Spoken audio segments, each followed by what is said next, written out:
Hello everyone, good morning to all of you and welcome to online study point.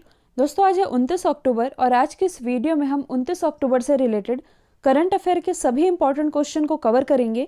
तो video को last तक देखिएगा और यदि आप लोगों को इस वीडियो की पीडीएफ चाहिए तो आप हमारा मोबाइल एप्लीकेशन भी इंस्टॉल कर सकते हैं।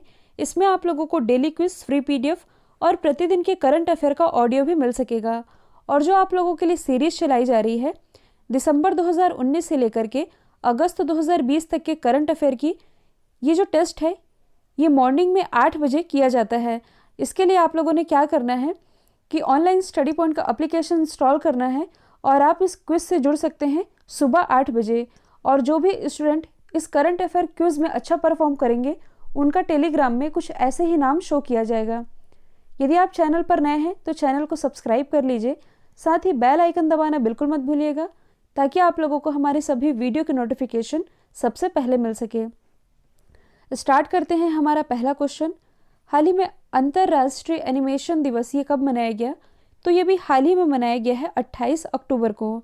तो देखिए, एनिमेशन आप सभी समझते हैं, एनिमेशन के पीछे काम करने वाले जो कलाकार होते हैं उन्हें एक पहचान देने के लिए ये दिवस मनाया जाता है 28 अक्टूबर को। 2002 में जो इंटरनेशनल एनिमेटेड फिल्म एसोसिएशन है इसके द्वारा 28 अक्टूबर को वर्ल्ड एनिमेशन डे ये मनाने की घोषणा की गई थी। यदि हम बात करें इंटरनेशनल एनिमेटेड फिल्म एसोसिएशन की, जिसके द्वारा ये दिवस मनाया जाता है, तो इसकी स्थापना हुई थी 1960 में और इसका हेडक्वार्टर स्थित है फ्रांस में।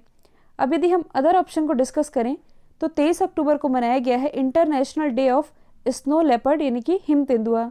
24 अक्टूबर को यूनाइटेड नेशन डे मनाया गया और वर्ल्ड पोलियो डे। 27 अक्टूबर को क्या मनाया गया है? World audio visual heritage day. Next है, हाल ही में किस देश ने डॉक्टर हरिवंश राय बच्चन जी के नाम पर एक चौराहे का नाम रखा है? तो अभी हाल ही में जो पोलैंड है, पोलैंड का एक शहर है जिसका नाम है ब्रोकला, तो इसी शहर का एक चौराहा है जिसका नाम डॉक्टर हरिवंश राय बच्चन जी के नाम पर रखा गया है। ये कौन है? तो देखिए, ये अमिताभ बच्चन जी के पिताजी थे जो कि हिंदी भाषा के प्रसिद्ध कवि और लेखक थे। इन्हीं के नाम पर पोलैंड के इस शहर के एक चौराहे का नाम रखा गया है। तो सबसे पहले आप वर्ल्ड मैप में देख सकते हैं पोलैंड की लोकेशन, ये स्थित है यूरोप महाद्वीप में। इसे आप थोड़ा जूम करके भी देख सकते हैं। तो ये है पोलैंड, इसकी लोकेशन आप देख सकते हैं बाल्टिक सागर से लग रही है। पोलैंड की यदि हम बात करें तो इसकी कैपिटल क्या है? ये है वारसा। करेंसी तो ये है पॉलिश ज्लॉटी। और यदि आप करंट से रिलेट करेंगे तो हाल ही में पोलैंड के नए प्रेसिडेंट बनाए गए हैं, इनका नाम क्या है? Andrzej DUDA.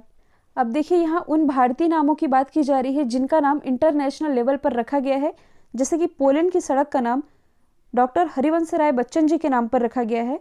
अभी हाल ही में इजराइल की जो तेल अवीव स्ट्रीट है इसका नाम बदल करके टैगोर स्ट्रीट किया गया है। इसके बाद यदि हम बात करें लंदन की, तो ये भी करंट से रिलेटेड है। हाल ही में लंदन की एक सड़क है जिसका नाम है सर हेनरी हैवलॉक सड़क, इसका नाम बदल करके गुरु नानक मार्ग रखा गया है।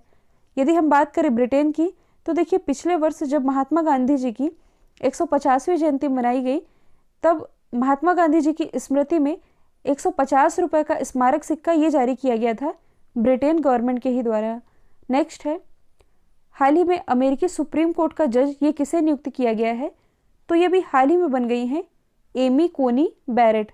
अभी हाल ही में यानी कि 27 अक्टूबर 2020 को जो एमी कोरन बैरेट है, इन्होंने अमेरिकी सुप्रीम कोर्ट के 115वें जज के रूप में शपथ ली है।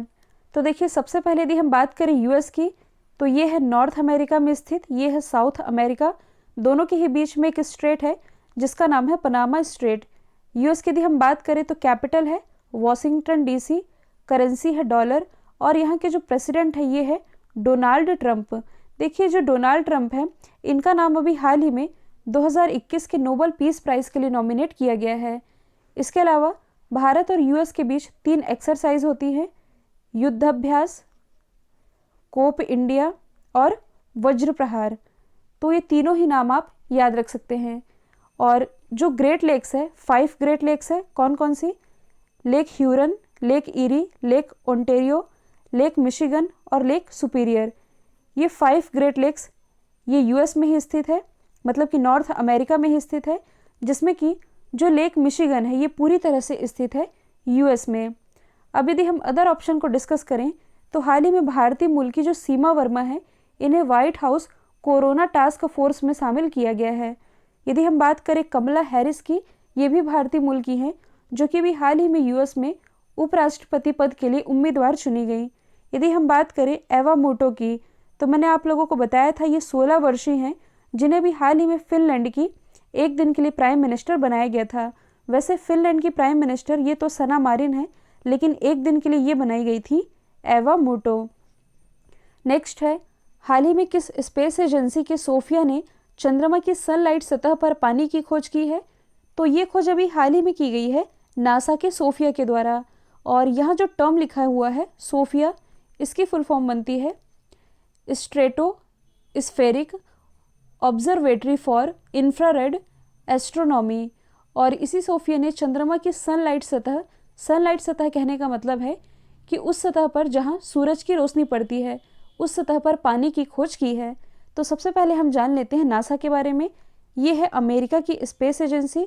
इसकी स्थापना हुई थी 1958 में। हेडक्वार्टर स्थित है वॉशिंगटन डीसी में।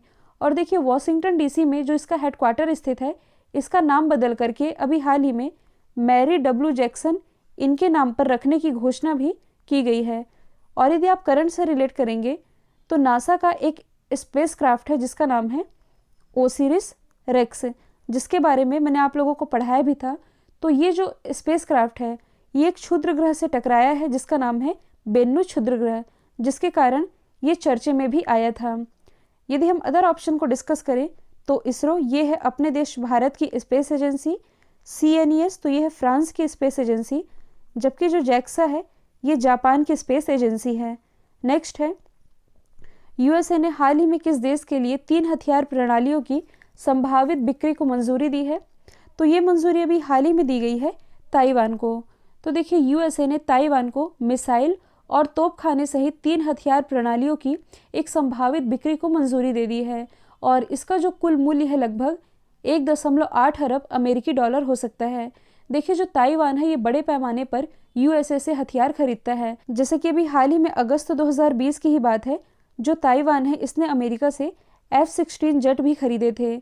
तो अभी हाल ही में जो यूएस है इसने 3 हथियार प्रणालियों की संभावित बिक्री को मंजूरी ये दी है ताइवान को।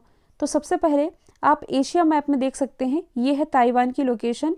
इसकी कैपिटल तो ये है ताइपे, करेंसी है न्यू ताइवान डॉलर। और यहाँ की जो प्रेसिडेंट है ये बनाई गई हैं साई इंग वेन। नेक्स्ट है, हाल ही में federation of Indian fantasy sports के अध्यक्ष कौन बने हैं? तो ये भी हाल ही में बन गए हैं विमल जुल्का। जो विमल जुल्का है ये प्रेजेंट टाइम में हमारे CIC यानी कि चीफ इंफॉर्मेशन कमीशन है, जिनकी नियुक्ति भी हाल ही में federation of Indian fantasy sports के अध्यक्ष के रूप में की गई है। कहने का मतलब है कि भारत में फैंटेसी खेल उद्योग के संचालन का कार्यभार ये दिया गया है विमल जुल्का को, और इन्होंने स्थान लिया है यानी कि रिप्लेस किया है जॉन लोफगेन को। देखिए जो विमल जुल्का है ये 1979 बैच के MP कैडर के IAS ऑफिसर हैं। यदि हम बाकी ऑप्शन को डिस्कस करें तो हाल ही में जो गुरदीप सिंह है ये NTPC के MD हैं, जिनका कार्यकाल अभी हाल ही में बढ़ाया गया है नेशनल थर्मल पावर कॉरपोरेशन। जबकि जो दिनेश कुमार खारा है ये भी हाल ही में स्टेट बैंक ऑफ इंडिया के नए चेयरमैन बनाए गए हैं। नेक्स्ट है, हाल ही में सब्जियों का न्यूनतम मूल्य तय करने वाला पहला राज्य ये कौन बन गया है? तो देखिए सब्जियों का न्यूनतम मूल्य तय करने वाला पहला राज्य ये बन गया है केरल। मतलब कि सब्जियों का यह जो न्यूनतम मूल्य होगा, या इसे आप कह सकते हैं बेस मूल्य या आधार मूल्य, ये उनकी उत्पादन लागत से 20% अधिक होगा। मतलब कि सब्जियों को उगाने में, उसके उत्पादन में जितना पैसा खर्च होता है उससे 20% अधिक ये होगा इसका निर्धारित मूल्य यानी कि न्यूनतम मूल्य। और इसी तरह से सब्जियों का न्यूनतम मूल्य तय करने वाला भारत का पहला राज्य ये केरल बना है। और ये नियम 1 नवंबर यानी कि अभी हाल ही से लागू होने वाला है। तो सबसे पहले आप मैप में देख सकते हैं, ये है केरल की लोकेशन। इसकी राजधानी है तिरुअनंतपुरम, जहां भारत का पहला स्पेस टेक पार्क खोला गया है। मुख्यमंत्री हैं पिनरई विजयन, राज्यपाल है आरिफ मोहम्मद खान। देखिए केरल में ही स्थित है, मतलब कि 4 इंटरनेशनल एयरपोर्ट वाला भारत का पहला राज्य ये केरल ही है। और केरल का जो कोच्चि इंटरनेशनल एयरपोर्ट है ये 100% सौर ऊर्जा से संचालित विश्व का पहला एयरपोर्ट भी है। इम्पॉर्टेंट नेशनल पार्क की यदि बात की जाए तो पेरियार नेशनल पार्क और साइलेंट वैली नेशनल पार्क ये दोनों ही स्थित है केरल में। अब यहाँ बात की जा रही है भारत के पहले राज्य की। तो देखिए यहाँ मैंने कहा है कि सब्जियों का न्यूनतम मूल्य तय करने वाला पहला राज्य ये केरल है, जबकि मास्क का न्यूनतम मूल्य तय करने वाला भारत का पहला राज्य ये महाराष्ट्र बना। जो हिमाचल प्रदेश है ये न्यू एजुकेशन पॉलिसी लागू करने वाला भारत का पहला राज्य बना, जबकि जो दिल्ली है ये वृक्षारोपण नीति लागू करने वाला भारत का पहला राज्य बन गया है। नेक्स्ट है, हाल ही में वयोवृद्ध गुजराती गायक, फिल्म संगीतकार और पूर्व लोकसभा सांसद इनका निधन हुआ है। तो क्वेश्चन ये है कि इनका नाम क्या था। इनका नाम था महेश कनोडिया। तो देखिए हाल ही में जो महेश कनोडिया जी थे, जो कि गुजराती फिल्मों के संगीतकार और इन्होंने गुजराती फिल्मों के लिए गायन का काम किया है। इसके अलावा गुजरात के पाटन से ये 3 बार बीजेपी सांसद रह चुके, जिनका भी हाल ही में निधन हुआ है। कब हुआ है? 25 अक्टूबर को। और कल ही मैं एक न्यूज़ पढ़ रही थी जिसमें कि मैंने ये पढ़ा, जो महेश कनोडिया जी थे इनके छोटे भाई थे नरेश कनोडिया। नरेश कनोडिया ये भी एक प्रसिद्ध गुजराती फिल्म म्यूजिशियन और 100 से अधिक गुजराती फिल्मों में इन्होंने काम किया। इसके अलावा बाद में इन्होंने भी पॉलिटिक्स ज्वाइन कर ली थी। तो इनका भी अभी हाल ही में निधन हुआ है, महेश कनोडिया और नरेश कनोडिया दोनों का ही। और ये जो दोनों भाई हैं, इन दोनों भाइयों को गुजराती फिल्म उद्योग में महेश नरेश की जोड़ी के नाम से जाना जाता था। अब यदि हम अदर ऑप्शन को डिस्कस करें जिनका भी हाल ही में निधन हुआ है, तो जो विजय लक्ष्मी रमनन है ये कौन थी? तो ये इंडियन एयरफोर्स की पहली महिला ऑफिसर थी। भानु अथैया, भारत की पहली ऑस्कर विनर भानु अथैया, इनका भी निधन हुआ। जबकि अकिथम नंबूतरी, इनका नाम आप लोगों ने सुना होगा। अभी हाल ही में जो 55वां ज्ञानपीठ अवार्ड दिया गया था, ये दिया गया था मलयालम कवि अकिथम नंबूतरी को, और इनका भी अभी हाल ही में निधन हुआ है। नेक्स्ट है, हाल ही में 6वें ब्रिक्स संसदीय मंच की अध्यक्षता किसने की है? ध्यान दीजिए, यहाँ पार्लियामेंट्री फोरम की बात की जा रही है। तो इसकी अध्यक्षता ये की है रशिया ने। और इसमें भारत की तरफ से किसने हिस्सा लिया था? ओपी बिरला जी ने, यानी कि ओम प्रकाश बिरला जी ने, जो कि 17वीं लोकसभा के अध्यक्ष हैं और ये कोटा राजस्थान से सांसद हैं। और इसी कोटा राजस्थान से इन्होंने सुपोषित माँ अभियान की भी शुरुआत की थी और इन्होंने ही रिप्रेजेंट किया है भारत को 6वें ब्रिक्स संसदीय मंच में। अब देखिए यहाँ से इम्पॉर्टेंट है, जो ब्रिक्स समिट होता है 2020 चल रहा है। 2020 में किस क्रम का ब्रिक्स समिट हो रहा है? 12वें क्रम का। और इसकी अध्यक्षता ये किसके पास है? तो ये है रसिया के पास। अब देखिए इसे आप समझिएगा, जो ब्रिक्स है ये 5 कंट्रीज़ का एक संगठन है, ब्राज़ील, रशिया, इंडिया, चाइना और साउथ अफ्रीका। और इसकी जो अध्यक्षता है ये हर साल सीक्वेंस वाइज ही आयोजित की जाती है। जैसे कि 2020 चल रहा है तो इसकी अध्यक्षता जैसे अभी है रशिया के पास, तो नेक्स्ट ईयर मतलब कि 2021 में इसकी अध्यक्षता ये आ जाएगी इंडिया के पास। मतलब कि जो अगला 13वां ब्रिक्स समिट होगा इसकी अध्यक्षता करेगा अपना देश भारत। इसके अलावा मैंने आप लोगों को ये भी बताया है कि जो ब्रिक्स गेम्स होने वाले हैं इसे भी अपना देश भारत ही होस्ट करने वाला है, तो ये भी आप याद रखेंगे। अब इसकी अध्यक्षता है रशिया के पास। तो आप मैप में देख सकते हैं रशिया की लोकेशन। देखिए 2 ही कंट्रीज़ हैं जो कि एशिया महाद्वीप में भी आती है और यूरोप महाद्वीप में भी आती है। जो मैं आप लोगों के लिए वर्ल्ड ज्योग्राफी की सीरीज़ चला रही हूँ उसमें मैंने आप लोगों को ये बताया है कि एशिया की सबसे बड़ी कंट्री क्षेत्रफल के हिसाब से ये चाइना ही है। तो काफ़ी सारे स्टूडेंट ये कमेंट कर रहे थे कि क्षेत्रफल की दृष्टि से सबसे बड़ा देश रशिया है। तो देखिए इसमें आप कंफ्यूज नहीं होइए, जो रशिया है ये क्षेत्रफल की दृष्टि से विश्व का सबसे बड़ा देश जरूर है, लेकिन एशिया का सबसे बड़ा देश क्षेत्रफल के हिसाब से ये चाइना ही है। क्योंकि आप सभी जानते हैं कि रशिया पूरी तरह से एशिया महाद्वीप में स्थित नहीं है। इसका वो वाला हिस्सा जो एशिया महाद्वीप के अंतर्गत आता है ये कहलाता है साइबेरिया। इसके अलावा रशिया की जो कैपिटल है मॉस्को, ये आती है यूरोप महाद्वीप के अंतर्गत। रशिया की कैपिटल मॉस्को, करेंसी रूबल, और यहाँ की जो संसद है ये है ड्यूमा। और इसी की जो संसद है यहाँ एक बिल पारित किया गया है जिसके अनुसार यहाँ के जो प्रेसिडेंट है व्लादिमीर पुतिन, ये 2036 तक अपने पद पर बने रह सकते हैं। इसके अलावा हाल ही में यहाँ के नए प्राइम मिनिस्टर बनाए गए हैं जिनका नाम है मिखाइल मिशस्टीन। नेक्स्ट है, हाल ही में किस एयरलाइंस ने भारत और यूएई में अपने यात्रियों के लिए कोविड-19 टेस्टिंग फैसिलिटी शुरू की है? तो ये भी हाल ही में शुरू की गई है स्पाइस जेट के द्वारा। तो देखिए, जो स्पाइस जेट ने ये फैसिलिटी शुरू की है कोविड-19 टेस्टिंग की, तो इसकी टेस्टिंग तो की जाएगी और इसकी जो रिपोर्ट है ये 24 से 60 घंटे के भीतर ही जिस व्यक्ति की रिपोर्ट है उसे मेल कर दी जाएगी। तो सबसे पहले हम जान लेते हैं स्पाइस जेट एयरलाइन के बारे में। तो ये एक इंडियन लो कॉस्ट एयरलाइन है। इसकी जो स्थापना है 2004 में हुई थी, तब इसे रॉयल एयरवेज के नाम से जाना जाता था। इसका संचालन शुरू हुआ था 2005 से और जो इसका हेडक्वार्टर स्थित है ये है गुड़गांव, हरियाणा में। अच्छा, गुड़गांव में और किसका हेडक्वार्टर स्थित है? ISA यानी कि इंटरनेशनल सोलर अलायंस का। और स्पाइस जेट के जो MD हैं इनका नाम है अजय सिंह। यदि हम अदर एयरलाइन को डिस्कस करें तो विस्तारा की ब्रांड एम्बेसडर ये हैं दीपिका पादुकोण।